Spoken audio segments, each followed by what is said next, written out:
Hi friends, welcome to study with சிங்கப்பெண்ணே. இன்றைக்கு நம்ம வீடியோவில் 10th வேர்ல்டு புக்கில் இருக்கிற சிலபஸ் வைஸ் டாப்பிக்கில் வினா விடை வகைகள் ஒரு பொருட்பன்மொழி. நம்ம நியூ புக்கில் இருக்கிறது எல்லாமே முடிச்சிட்டோம். இப்போ வேர்ல்டு புக்கில் இருக்கிறதையும் ஒரு லாஸ்ட் மினிட் ரிவிஷனாக சிலபஸ் வைஸ் டாப்பிக்கில் பார்த்துடலாம். வினா வினா அப்படின்னா எங்கு, என்ன, எப்படி, ஏன் அப்படின்னு கேட்குறது எல்லாமே வினா தான். வினாவேல் வினாவை கேட்டு விடையறிய விரும்புகிறவனே சிறந்த அறிவாளியாக ஆக முடியும் என்று சாக்ரட்டீஸும் தந்தை பெரியாரும் கூறுவர். அதாவது யார் யார் சொல்லியிருக்காங்கன்னா, சாக்ரட்டீஸும் பெரியாரும் என்ன சொல்லியிருக்காங்க, வினாமேல் வினா எப்போ யார் யார் கொஷின் கேட்டுகிட்டே இருக்காங்களோ அவங்கெல்லாம் நல்ல பெரிய அறிவாளி ஆவாங்க அப்படின்னு சொல்லியிருக்காங்க. வினா அறிவினா, அரியா வினா, ஐய வினா, குழல் வினா, கொடை வினா, ஏவல் வினா, அப்படி 6 வகைப்படும். வினா எத்தனை வகைப்படும் அப்படின்னா 6 வகைப்படும். அறிவினா அறிவினா அப்படின்னா ஒரு கேள்விக்கான பதில் நமக்கு தெரியும், தெரிஞ்சிருந்தும் மற்றவங்களுக்கு தெரியுமான்னு கேட்குறது தான் அறிவினா. இப்போ திருக்குறளை இயற்றியவர் யார் என ஆசிரியர் மாணவனிடம் வினவுவது. ஏன்னா டீச்சருக்கு கண்டிப்பாக தெரியும், பையனுக்கு தெரியுமான்னு கேட்குறாங்களே, அது அறிவினா. அரியா வினா அப்படின்னா நமக்கு தெரியாத ஒன்று தெரிஞ்சுக்கிறதுக்காக கேட்குறது. 8 தொகை நூல்களுள் புறம் பற்றின நூல்கள் எவை என மாணவன் ஆசிரியரிடம் வினவுவது. அவனுக்கு தெரியாது, அது தெரிஞ்சுக்கணுங்கிறதுக்காக டீச்சர்கிட்ட கேட்குறாங்க. அந்த மாதிரி கேட்டால் அது அரியா வினா. ஐய வினா தனக்கு ஐயமாக இருக்கின்ற ஒரு பொருள் ஐயத்தினை போக்கிக் கொள்வதற்காக வினவப்படும் வினா. இப்போ அங்கே தூரத்தில் ஒரு கயிறு கிடக்குதுன்னு வச்சுக்கோங்களேன், அது பார்க்குறக்கு பாம்பு மாதிரியே தெரியும். அப்போ அங்கே கிடப்பது பாம்பா கயிறா அப்படின்னு கேட்டால் அது ஐய வினா. குழல் வினா குழல் வினா அப்படின்னா நம்ம ஒரு பொருளை வாங்குறதுக்காக கேட்குறது.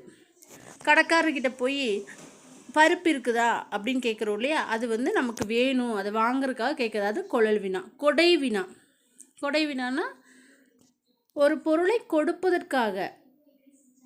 குழல் வினா அப்படின்னா நம்ம வாங்கிறதுக்காக, கொடை வினா அப்படின்னா ஒரு பொருளை கொடுப்பதற்காக. இப்போ டீச்சர் கேட்குறாங்க, மாணவர்களே உங்களுக்கு சீருடை இல்லையோ, அப்படி இருந்தால் யார்கிட்டையாவது இருந்தால் பழைய புக்ஸ் எல்லாம் வாங்கி கொடுப்பாங்க. நல்லா படிக்கிற ஸ்டூடெண்ட்டுக்கு வசதி இல்லைன்னா டீச்சர்ஸ் என்ன பண்ணுவாங்க, மற்ற குழந்தைங்கிட்ட இருந்து வாங்கி கொடுப்பாங்கன்னா அந்த மாதிரி கொடுக்கறதுக்காக கேட்குறது கொடை வினா. நம்ம அந்த பொருளை வாங்குறதுக்காக கேட்குறது கொழல் வினா. ஏவல் வினான்னா ஒரு செயலை செய்யறதுக்காக சொல்கிறது. மனப்பாட செயலை படித்தாயா, முருகா சாப்பிட்டாயா, இது எல்லாமே ஏவல் வினா. இதை நன்னூலில் சொல்லியிருக்காங்க. அறிவு அறியாமை ஐயுறல் கொழல் கொடை ஏவல் தரும் வினா ஆறும் இழுக்கார். அதாவது இந்த வினா 6 வகைப்படும் அப்படின்னு அந்த ஒரு பாடல் வழியாக நன்னூலில் சொல்லியிருக்காங்க. அடுத்தது விடை விடை 8 வகைப்படும். தேர்வு நாளை நடைபெறுமா அப்படின்னு கேட்டால் என் தங்கை 7ஆம் வகுப்பு படிக்கிறாள். இது ரெண்டுக்குமே தப்பு. அவன் கேட்ட கொஷின் வேறு, இவங்க சொன்ன ஆன்சர் வேறு. இறை செப்பு பதில் என்பன விடையின் வேறு பெயர்கள்.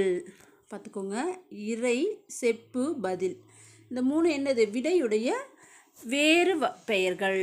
இப்போ இறை எத்தனை வகைப்படும் அப்படின்னா 8 வகை. செப்பு எத்தனை வகைப்படும்னா 8 வகை. பதில் எத்தனை வகைப்படும் அப்படின்னா 8 வகை. ஏன்னா விடையோட வேறு பெயர்கள் தான் இவை.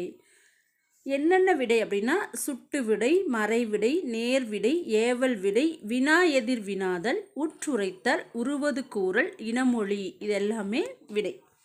ஃபஸ்ட்டு சுட்டு விடை.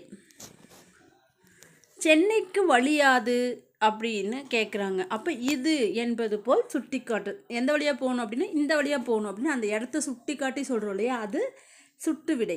மறைவிடை,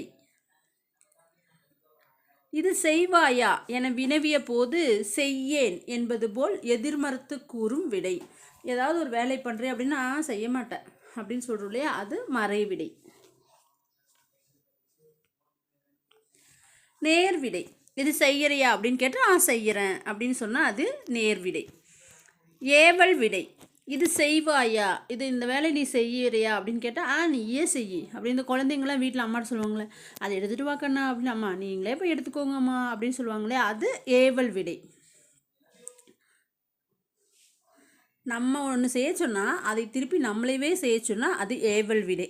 இது செய்வாயா என வினவிய போது செய்யாமல் இருப்பேனா என்று வினாவையே விடையாக கூறுவது வினா எதிர் வினாதல் விடை. இதை பார்த்துக்கோங்க, அந்த டாப்பிக்லேயே ஆன்சர் இருக்குது. வினா எதிர் வினாதல் வினை.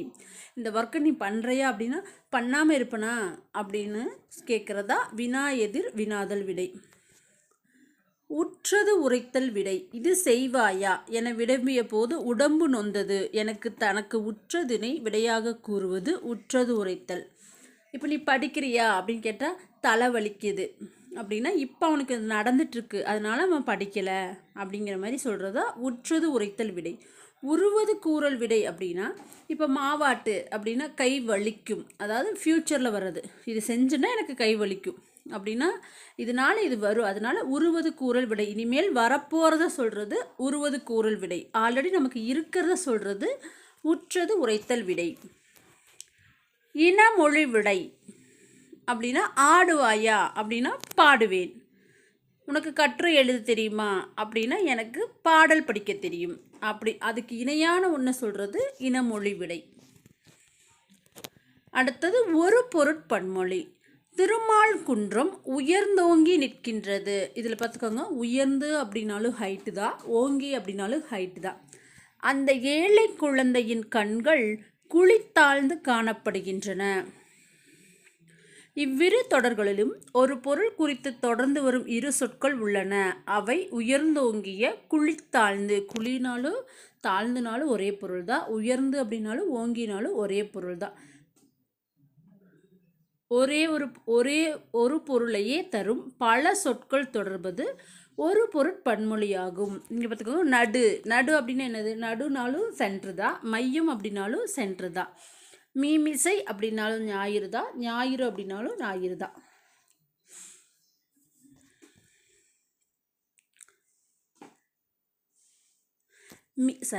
மீ அப்படின்னா மேற்கு பகுதி, மிசை அப்படின்னாலும் மேற்கு பகுதி. இந்த ரெண்டுமே மேற்கு பகுதி தான் குறிக்குது, ஞாயிறு கிடையாது. மீ அப்படின்னாலும் மேற்கு பகுதி, மிசை அப்படின்னாலும் மேற்கு பகுதி. அப்போ மிசை ஞாயிறு அப்படின்னா மீனாலும் மேற்கு பகுதி, மிசைனாலும் மேற்கு பகுதி. நடுனாலும் மையம், மையம்னாலும் நடு. இந்த மாதிரி ஒரு பொருள் குறித்த ஒரு பொருளையே தரும் பல சொற்கள் தொடர்ந்து பக்கத்தில் வர்றது ஒரு பொருட்பன்மொழி. இதோடு இந்த வீடியோ முடிஞ்சது. வீடியோ பிடிச்சிருந்தால் லைக் பண்ணுங்கள், ஷேர் பண்ணுங்கள், கமெண்ட் பண்ணுங்கள். தேங்க்யூ.